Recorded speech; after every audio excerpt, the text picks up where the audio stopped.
Bienvenue dans Genesis to Révélation. Je suis votre serviteur dans cette étude de la parole de Dieu. Aujourd'hui, nous explorons un moment crucial, l'alliance de Dieu avec Noé après le déluge. Dans Genèse 8h20 à 9h17, nous voyons Dieu établir sa première alliance formelle avec l'humanité. Mais cette alliance révèle des vérités profondes souvent négligées. Pourquoi Dieu permet-il soudain de manger la viande? Que signifie vraiment cet arc-en-ciel?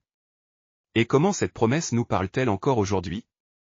Lisons ensemble, Noé bâtit un autel à l'Éternel, il prit de toutes les bêtes pures et de tous les oiseaux purs, et il offrit des holocaustes sur l'autel.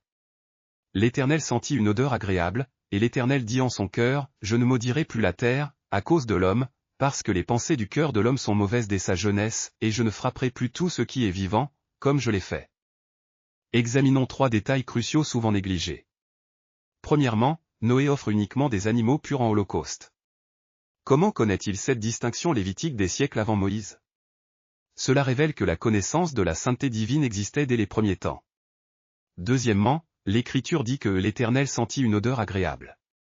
Ce langage anthropomorphique révèle la satisfaction divine face à l'adoration authentique. Troisièmement, Dieu change le régime alimentaire humain.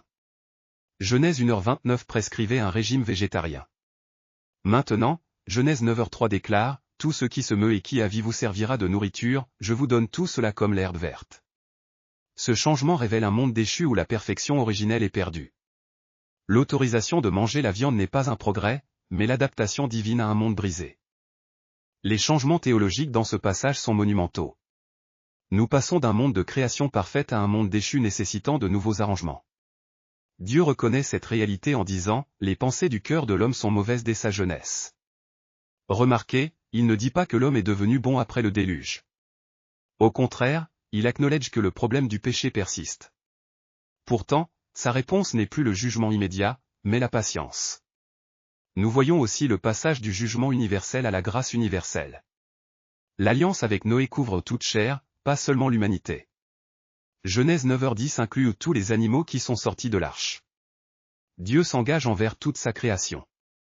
Cette alliance est inconditionnelle, elle ne dépend pas de l'obéissance humaine, mais de la fidélité divine. C'est un avant-goût de la grâce qui culminera en Christ. Écoutons maintenant nos témoins qui ont vécu ces moments extraordinaires. Mes amis, j'ai porté le rameau d'olivier à Noé, signe que Dieu faisait renaître la terre. Mais ce que j'ai vu ensuite m'a rempli d'émerveillement. Oui, Colombe. Quand Noé a construit cet autel, j'ai senti que quelque chose de sacré se passait. L'odeur de ce sacrifice montait vers le ciel comme un encens. Mes frères de l'arche ont été choisis pour cet holocauste. Ils sont morts pour que tous nous puissions vivre. N'est-ce pas mystérieux? Un sacrifice volontaire qui apporte la paix. Et puis est venu l'arc-en-ciel. Ces couleurs dans le ciel. Dieu parlait à toute la création, nous promettant qu'il ne nous détruirait plus jamais par les eaux. L'homme avait péché, la terre avait souffert, mais Dieu choisissait la miséricorde. Quelle grâce incompréhensible pour nous qui n'avons pas péché. L'arc-en-ciel lui-même révèle des vérités profondes. Genèse 9h13 dit, « J'ai placé mon arc dans la nue, et il servira de signe d'alliance entre moi et la terre. » L'arc-en-ciel existait probablement avant le déluge, mais Dieu lui donne maintenant une signification d'alliance. C'est un signe visible de sa promesse invisible. Remarquez que Dieu dit, « Mon arc ». Il s'approprie ce phénomène naturel comme rappel de sa fidélité.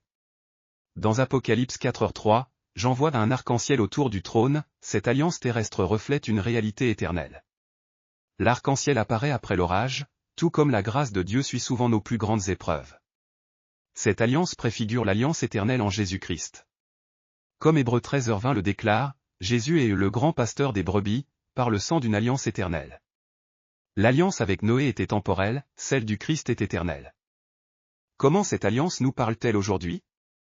Premièrement, comme Noé, nous devons offrir nos vies comme sacrifice vivant, odeur agréable à Dieu selon Romains 12h1. Nos actes d'adoration authentique montent vers le ciel. Deuxièmement, souvenons-nous des promesses divines dans les tempêtes de la vie. Chaque arc-en-ciel nous rappelle que Dieu tient ses promesses. Troisièmement, reconnaissons que Dieu maintient sa création malgré notre péché. Romains 8h22 nous dit que la création tout entière soupire et souffre. Elle attend notre rédemption complète. Quatrièmement, intercédons pour ce monde qui gémit. Comme Exodus 17h16 nous le rappelle, la guerre spirituelle continue et nécessite notre intercession constante. Noé a prié par le sacrifice, nous prions par l'Esprit. Enfin, cette alliance nous pointe vers Christ, l'agneau parfait dont le sacrifice nous donne une alliance éternelle, non plus seulement pour cette terre, mais pour les nouveaux cieux et la nouvelle terre. Prions ensemble, Père éternel, nous te remercions pour ton alliance avec Noé qui révèle ta fidélité malgré notre péché. Comme l'arc-en-ciel après l'orage, ta grâce suit nos épreuves. Aide-nous à offrir nos vies comme sacrifice vivant, odeur agréable à tes narines. Donne-nous le cœur d'intercéder pour cette création qui gémit, sachant que tu l'aimes et la préserves. Merci pour l'alliance éternelle en Jésus-Christ, notre Noé parfait qui nous sauve du déluge du péché. Que chaque arc-en-ciel nous rappelle tes promesses fidèles. Au nom de Jésus, l'agneau parfait de Dieu. Amen. Rejoignez-nous la prochaine fois pour continuer notre voyage de Genèse à Apocalypse. Que Dieu vous bénisse et vous garde dans sa fidélité.